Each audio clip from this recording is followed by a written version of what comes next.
Hi! Cabbage, carrot, potato fry చేసేద్దామా? ఎంతో టేస్టీగా ఉండే కర్రీ రోటీ, చపాతీ, రైస్‌కి చాలా బాగుంటుంది. సరే అయితే స్టార్ట్ చేద్దామా?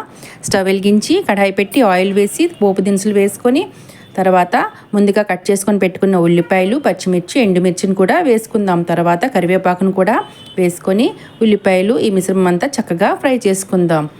ఇలా వేగిన తర్వాత ముందుగా కట్ చేసుకొని పెట్టుకున్న వెజిటబుల్ పీసెస్ని కూడా ఒక్కొక్కటి జాగ్రత్తగా కడాయిలోని వేసేద్దాం.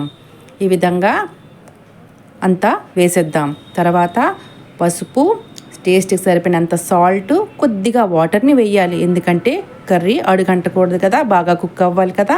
ఈ విధంగా ఉప్పు పసుపు పట్టేలా కలిపి ఒక 15 నిమిషాల పాటు సిమ్లో పెట్టి మూత పెడదాం. తర్వాత 15 నిమిషాల తర్వాత ఈ కూర చక్కగా కుక్ అయింది చూడండి. ఇదిగోండి ఎంత చక్కగా కుక్ అయింది కదా. ఇప్పుడు కారం, గరం మసాలా వేసి ఇంకొక 5 నిమిషాల పాటు మూత పెడదాం. అంతేనండి, ఎంతో టేస్టీ కర్రీ రెడీ అయింది. నచ్చితే like, share, subscribe. Thank you for watching.